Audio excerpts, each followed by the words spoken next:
Aujourd'hui, je te fais une vidéo sur l'économie américaine. On va comparer aujourd'hui l'économie américaine et l'économie chinoise. Et vous allez comprendre un truc, voilà. Et d'abord, bon, on va commencer par parler d'un truc premier. Et le truc premier, c'est quoi? Vous devez savoir que l'économie américaine, c'est une économie qui est basée sur du service.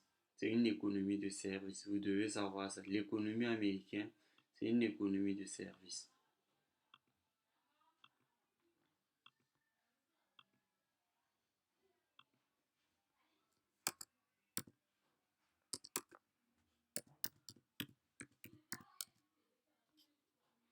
Quand on parle d'économie de service, ça veut dire quoi?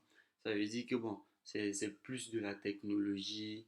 Est-ce que, bon, comme exemple de technologie, ce que je peux donner, c'est quoi? J'ai un l'IAE américain, vous voyez un peu, le système de transfert international que nous on connaît aujourd'hui, qu'on appelle système SWIFT. C'est un système américain en fait. Et quand on regarde Internet, dans la majorité des cas, toutes les technologies autour, les réseaux sociaux, tout est américain en fait, tout est américain. Donc, ce qui fait que l'économie américaine, c'est une économie qui est plus quoi? Qui est plus une économie de service. Parce qu'ils vont vendre des logiciels. Ils vont vendre des logiciels. Ils vont vendre de la technologie. Ils vont pas vendre des produits physiques, soit des produits transformés. Ça ne sera pas des trucs comme cela. Même s'ils le font, c'est en minorité. Ok.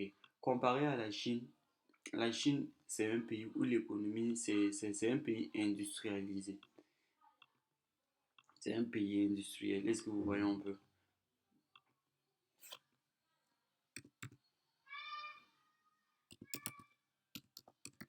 C'est un pays industriel. Et pays industriel, qu'est-ce que vous entendez par là? C'est-à-dire qu'on est dans un pays où, bon, la majorité de l'argent qui est fait par l'économie chinoise, c'est quoi? C'est grâce à la fabrication de certains produits et à l'exportation. C'est-à-dire, on produit et on exporte. Est-ce que vous voyez un peu? Et ça nous amène à une conclusion. Lorsqu'on va faire ces deux remarques, ça va nous amener à une conclusion. Et la conclusion que nous, on va retenir, c'est quoi? La conclusion que nous, on va retenir, ce qu'on va retenir, que quoi? L'économie américaine a une balance commerciale qui est déficitaire. C'est-à-dire, la balance commerciale des États-Unis est déficitaire. Est-ce que vous voyez? Et ça, c'est pas une mauvaise chose. C'est pas une mauvaise chose. J'ai commencé par vous dire que c'est une économie de service. Pourquoi?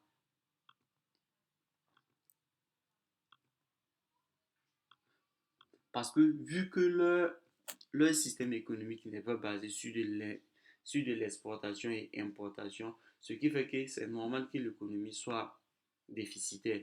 Imagine, bon, Nvidia comme c'est là, Nvidia vient que, vrai que Nvidia vend des cartes graphiques, tout, mais l'intelligence artificielle même, le fait même que les gens utilisent l'intelligence artificielle, le consort, il y a des, je sais pas comment dire, mais il y a des choses, pour avoir accès à ces trucs-là, il faut payer, vous faites.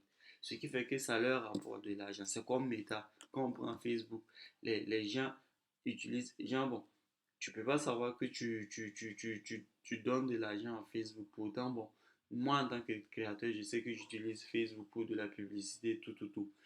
C'est vrai, Facebook me fait payer. Il me vend des services, il me vend pas un produit donné. Vrai que bon, on peut appeler ça un produit, mais c'est pas un produit physique, c'est pas un produit industriel. C'est ce que je veux vous faire comprendre.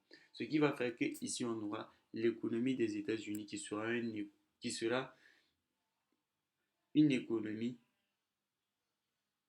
dont la balance commerciale est déficitaire, c'est-à-dire que la balance commerciale est négative. Est-ce que vous voyez? La balance commerciale est négative. Comparé à quoi? Comparé à l'économie chinoise, où on est plus dans une économie de production et de commercialisation, c'est-à-dire on produit pour commercialiser, ce qui fait que la balance commerciale ici va être quoi? Positif. Je vais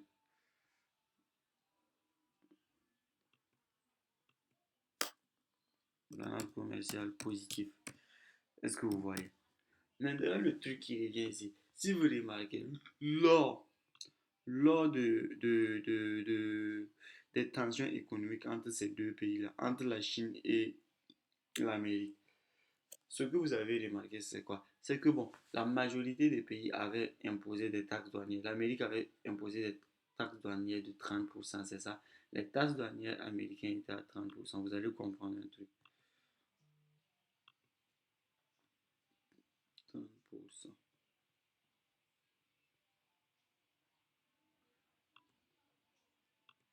Bon, moi je vais mettre 30. Et là aussi c'était de 30%. Si on le prend comme ça, vous allez comprendre un truc. Le but c'est que vous compreniez un peu. Est-ce que vous voyez un peu? C'est-à-dire, imaginons que, bon, pendant les tensions économiques, ici on avait mis 30% ici, et ici également on avait mis 30%. Je vais vous faire comprendre que quoi? Vu que l'économie américaine n'est pas une économie basée sur l'industrialisation, c'est-à-dire la production et la commercialisation de produits, soit de matériel, ça va faire que ça aura peu d'impact. Les taxes que la Chine va appliquer sur les produits, puisque les Américains exportent peu. Ils importent beaucoup, mais ils exportent peu. C'est pour ça, quand on parle de balance commerciale déficitaire, négative, ça veut dire qu'ils importent beaucoup plus que ce qu'ils n'importent. Ce qui fait que même s'ils sont taxés à 30%, c'est pas grave, puisqu'ils ils n'ont pas cette dépendance-là, en fait. Ils n'ont pas cette dépendance-là à vouloir vendre des produits à l'extérieur. Puisque leur produit qui vous vendent, c'est quoi? C'est le système bancaire qui est là. On a le système bancaire qui est là, qui est Visa, Mastercard. Pourtant, quand on parle de taxes douanières, il faut savoir que ces taxes-là ne s'appliquent pas à ces trucs-là. Ces taxes-là ne s'appliquent pas à ces services-là. Je ne sais pas si vous allez comprendre. Les taxes qu'on applique ici, de 30%, elles ne s'appliquent pas à ces services-là. Elles ne s'appliquent pas au système de transfert SWIFT. Vous voyez? Elles ne s'appliquent pas à l'IA, elle ne s'applique pas à Internet, c'est-à-dire aux réseaux sociaux et consorts. Est-ce que vous voyez ce que je veux dire? Elle ne s'applique pas à ça. Pourtant, les États-Unis ont une économie basée sur ça. Ce qui fait que même en taxant les produits exportés vers la Chine, ce qui va faire que bon, ça ne va pas beaucoup impacter. Ça ne va pas beaucoup impacter l'Amérique, en fait. L'imposition ne va pas beaucoup impacter les États-Unis. Pourtant, dans le cas contraire, c'est quoi? Dans le cas contraire, vu que les États-Unis mettent des taxes de 30%, eux, ça va beaucoup les bénéficier. Et vous allez comprendre pourquoi. Pourquoi ça va beaucoup les bénéficier? Parce que de un, ce que vous devez savoir, c'est quoi? Ce que vous devez savoir, c'est que les 30% de taxes, imaginons si la Chine, bon, les États-Unis représentent un gros marché pour la Chine, c'est-à-dire un marché où on exporte beaucoup vers la Chine exporte beaucoup. Je ne sais pas, je n'ai pas de données sur ça parce que je n'ai pas fait d'études. Mais imaginons que la Chine exporte beaucoup vers les États-Unis et que les États-Unis mettent des taxes de 30%. Puisque bon, la Chine n'est pas, c'est pas une économie de choses de services, c'est une économie industrielle. Donc, c'est-à-dire quand tu les taxes, ça va jouer également sur les revenus de ce pays-là. Donc, imaginons que les États-Unis taxent 30%. Qu'est-ce qui se passe? C'est-à-dire, cette taxe-là, ça va permettre de faire quoi? Ça va permettre de baisser les prix même du matériel même à l'intérieur du sol américain. C'est-à-dire, lorsque les Américains vont mettre des taxes de 30%, ça va leur permettre de faire quoi? Ça va leur permettre même de baisser les prix même des produits chinois sur leur sol. Est-ce que vous voyez un peu? Ce qui n'est pas le cas pour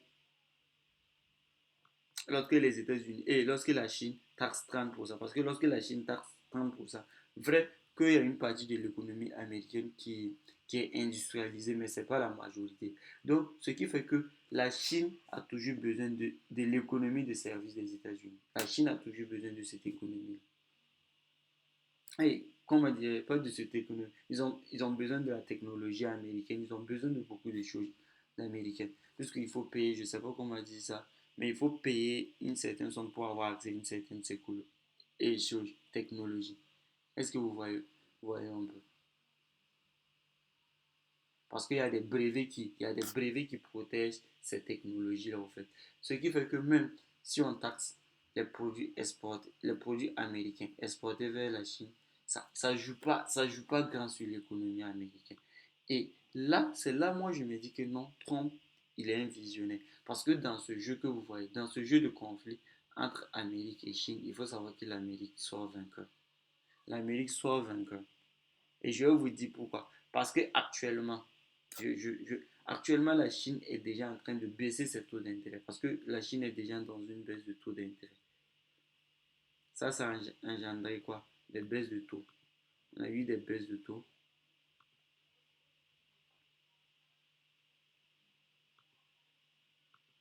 Je vais faire monter, s'excuser. On a eu des baisses de taux en Chine.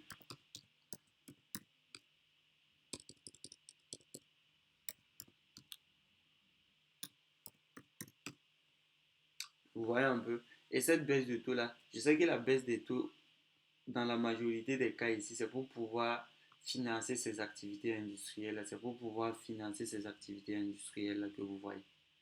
On baisse les taux pour pouvoir stimuler l'économie, financer les activités industrielles, c'est-à-dire produire plus et exporter plus.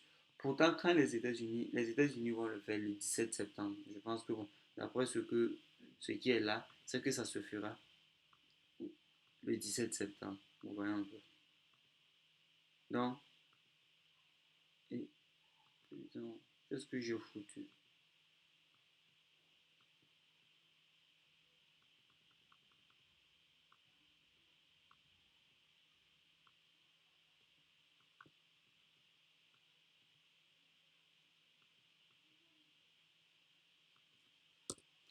Donc, ce qui fait, je vais vous expliquer un truc. Ce qui fait que la baisse des taux d'intérêt ici des États-Unis en septembre, qu'est-ce que ça va faire? Les États-Unis, lorsque les États-Unis baissent les taux d'intérêt, c'est vrai que c'est pour stimuler l'économie.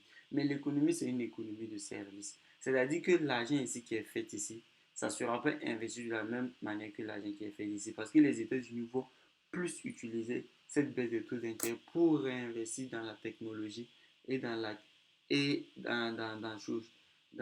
l'invention de nouvelles technologies pour pouvoir tenir la tendance sur le monde entier. Est-ce que vous voyez? Pour garder leur place de leadership. Est-ce que vous voyez un peu? Donc, c'est un peu, bon, je sais que c'est un peu, mais je vois que vous voyez la nuance entre ces deux pays-là. Ces deux pays-là ne sont pas à comparer parce que ces deux pays-là, le système économique de ces deux pays-là sont totalement différents. Et avec la guerre des taxes douanières, sachez que c'est la Chine qui subit de grosses conséquences. Les États-Unis arrivent à tenir. Et c'est pour ça que Trump a eu l'idée même d'initier ça. Parce qu'il a su qu'en imposant des taxes douanières, il pouvait réduire le prix des produits, des produits importés sur leur sous-sol. Il pouvait baisser ces prix-là. Donc c'est un peu de là que vient l'idée de Trump de vouloir baisser les taux d'intérêt au fait. Et pas les taux d'intérêt, mais les taxes. Et de vouloir mettre des taxes douanières au fait. Est-ce que vous voyez? L'idée des taxes douanières, c'est ça. C'est-à-dire, on va faire de sorte à donner une meilleure qualité de vie aux Américains tout en taxant les produits importés dans le pays. Ce qui n'est pas applicable ici. Ce qui n'est pas applicable ici. Parce que lorsque la Chine va taxer un pays et que le pays va le taxer, il y aura une sorte de répercussion qui serait un peu égale. Pourtant, les États-Unis d'Amérique, c'est pas ça. Est-ce que vous voyez un peu la nuance? Ok, merci beaucoup.